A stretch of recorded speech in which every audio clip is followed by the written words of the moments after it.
Será la Suprema Corte de Justicia quien decidirá la suerte del ex procurador general de la República, el doctor Jean Alain Rodríguez, luego de que las juezas de la primera sala penal de la Corte de Apelación del Distrito Nacional dispusieran su mantenimiento en prisión después de una apelación que el propio imputado y su equipo de abogados habían hecho a la decisión original de mantenerlo 18 meses en prisión como medida de coerción, como parte del expediente Operación Medusa. Los doctores Carlos Valcárcel, Gustavo Biaggi Pumarol, José Leonardo Martínez Hoppelman y Francisco Franco anunciaron que acudirán por ante la segunda sala penal de la Corte de Justicia con un recurso de casación.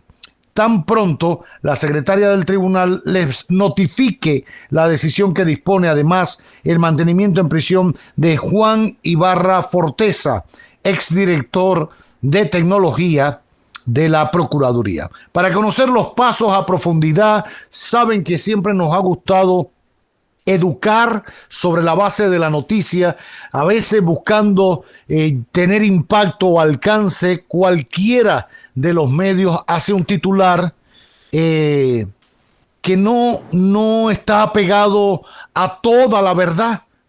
Una frase no puede resumirlo todo. Por eso me place muchísimo a este staff recibir nuevamente a José Leonardo Martínez Hoppelman, el abogado y miembro de la barra de la defensa del equipo de abogados de la defensa del ex procurador general. Hoppelman, gracias por acompañarnos. Muy buenas tardes, Roberto. Buenas tardes a Pinky. Buenas tardes a Natanael. Buenas tardes, Edwin. Muy buenas tardes. Un gran abrazo. Qué bien. ¿Qué pasó ayer? ¿Por qué le rechazaron la libertad pura y simple, que fue lo que ustedes reclamaban, o la variación a la coerción al cliente que ustedes tienen? Miren, nosotros como buque insignia de las acciones que llevamos frente a la Corte de Apelación, lo que reclamábamos era la declaración de la vulneración de los derechos fundamentales de Jean Alain Rodríguez, en específico uno de los 3 pilares del debido proceso referente a las garantías del procesado, que es el derecho a defenderse por sí mismo y ejercer esa defensa material. Eso acarrea por mandato de la propia Constitución y la Ley de Procedimientos Constitucionales y del Tribunal Constitucional la nulidad del acto que contiene la vulneración del derecho fundamental. Por eso se pedía la nulidad, y como consecuencia de la nulidad y al dejar de existir la sentencia de primer grado, entonces se hablaba de la libertad pura y simple, y en su defecto entonces cualquier variación menos gravosa como excepcionalidad de la prisión preventiva. ¿Qué pasó ayer? Las juezas hacen el análisis correcto referente a la vulneración de los derechos fundamentales, pero llegan a la conclusión equivocada. Algo así como lo que pasó con Alejandro Vargas con el tema de los archivos del caso de Brecht. Él analizó de una forma y falló de otra. Es lo mismo que ha pasado en este caso. La Corte reconoce que se le vulneró el derecho de declarar, el derecho de defenderse, que quedó claramente registrado.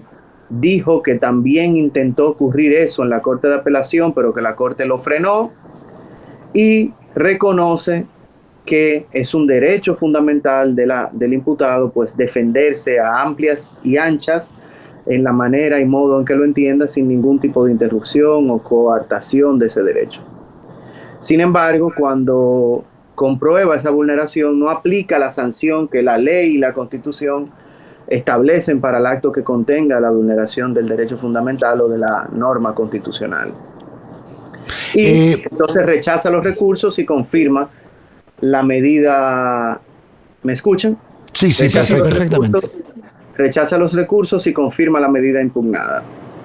Entonces yo quisiera que, si alguno de ustedes tiene una constitución a mano, pudiera rápidamente leer el mandato del artículo 6, que es por eso que decimos que la decisión de la Corte, a quien respetamos muchísimo y agradecemos la manera en que se comportó, analizó y comprobó correctamente lo que habíamos denunciado, pero llega a la conclusión incorrecta porque no aplica la sanción que manda la propia Constitución para los actos que subvierten la Constitución. ¿Qué dice la Constitución? Pueden ir al artículo 6 Ok. ¿Tienes una por ahí, Pin? ¿Qué más? Sí, el artículo 6 de la Constitución habla de la supremacía de la Constitución y dice: todas las personas y los órganos que ejercen potestades públicas están sujetos a la Constitución, norma suprema y fundamento del ordenamiento jurídico del Estado. Son nulos de pleno derecho toda ley, decreto, resolución, reglamento o acto contrarios a esta Constitución. Yo creo que eso está más que claro. La Corte entendió la vulneración del derecho fundamental, pero no aplicó la sanción que la misma Constitución establece. Y no solamente la Constitución en ese artículo lo establece, también lo establece en el 73, que es donde están las garantías de los derechos fundamentales, luego del artículo 69, 70, 71, 72 y 73, que establece los amparos, los habeas data y los habeas corpus.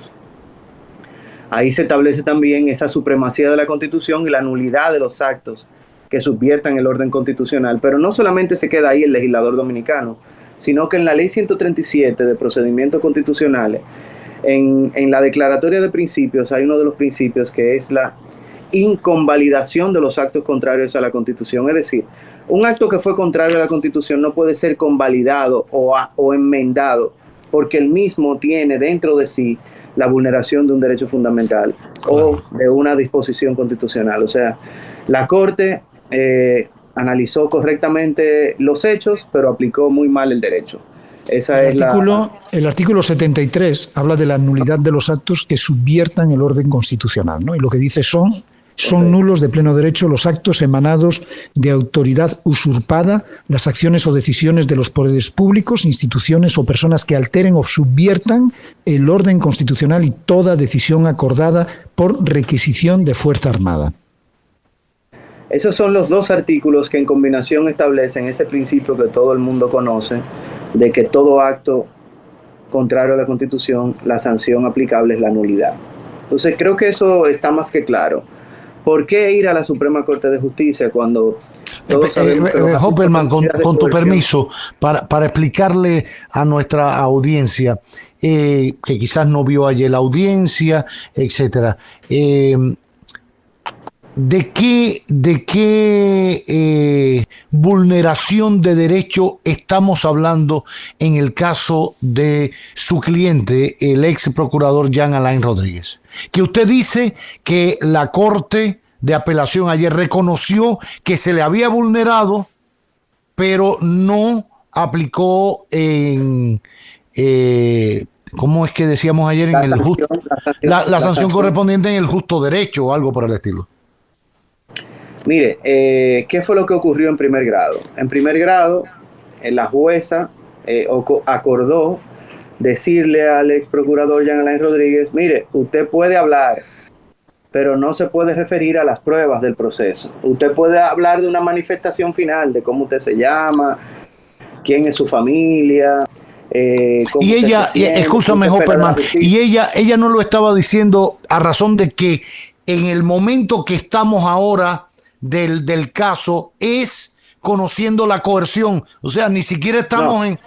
No. Mire, el derecho de defenderse de las personas es un derecho fundamental. De hecho, el Código Procesal Penal establece, dentro de los derechos del imputado, que el imputado puede interrumpir en cualquier momento. Claro. Puede hablar en cualquier momento, puede hacer referencias a lo que quiera del proceso. De hecho, el imputado es la única parte que puede mentir sin sanción alguna, porque tiene un derecho tan absoluto de declarar y defenderse, que la única limitación que el Estado le pone a ese derecho tan absoluto, que nunca ha generado ningún tipo de discusión, es que, cuidado, si ejerciendo ese derecho te autoincrimina. Claro. ¿Entiendes? Entonces, o sea que cógelo con calma, ejerce tu derecho de defenderte, pero cuidado, te limito hasta que no te autoincrimines. De hecho, las autoridades le advierten siempre a las personas: diga todo lo que quiera, no está obligado a declarar, y cuidado con autoincriminarse, puede asesorarse de sus abogados cuando lo entienda pertinente, etcétera. O sea, es un derecho tan absoluto que no amerita discusión. De hecho, no, pero ya usted lo ha aclarado y creo que es válido para que la gente no piense, porque siempre va a aparecer alguien que dice, no, pero estamos en el proceso ahora de la coerción, no estamos en el juicio de fondo. Creo que el Ministerio Público incluso recurrió a ese argumento. No hay por qué estar hablando ahora de las pruebas, ni que si lo que se dice, porque lo que estamos hablando ahora es de arraigo, pero bajo ese criterio es lo que ustedes plantean, se le vulneró un derecho en primera instancia al imputado cuando la jueza dijo, mire, usted limítese a esto porque no podemos tratar las otras cosas aquí. De eso se trató. Correcto.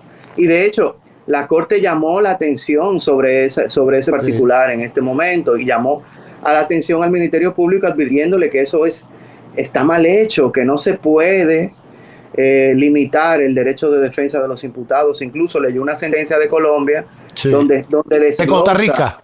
De Costa Rica, correcto, donde desglosa en qué consiste ese derecho de hablar, interrumpir, hacer preguntas, aclaraciones, referirse a pruebas, etcétera. Es la real defensa, la defensa del propio afectado que está sufriendo el yugo de la justicia, la que realmente debe materializar el derecho de defenderse. Pero ¿cómo lo justifica, lo explica?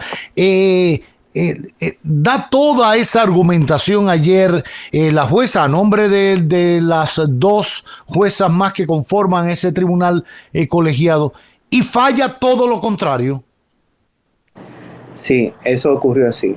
Yo no quiero entrar en lates de juzgar el tribunal y nada de eso, no es mi estilo.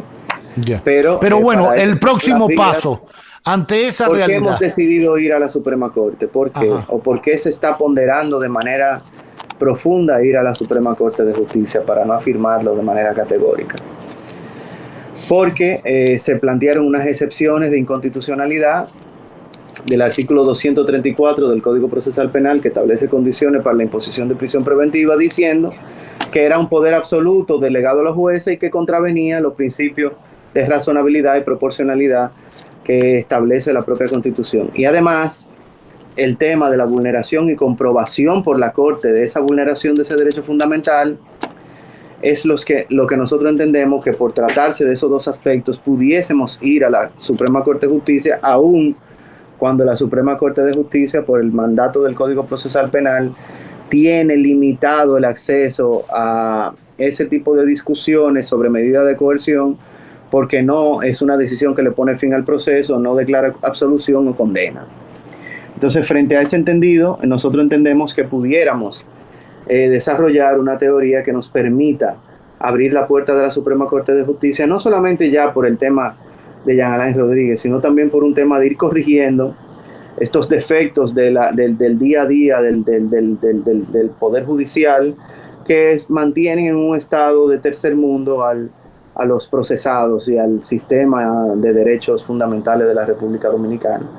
Y por ahí tratar un poco de que se enmiende la plana de este tipo de acciones, y sobre todo también tratar de devolver a la prisión preventiva esa excepcionalidad que es dada por la propia Constitución y que se ha convertido en regla, que mantiene hoy en día más del 60% de los internos en condiciones de presos preventivos, lo cual es un indicativo claro de la debilidad de nuestro sistema de justicia.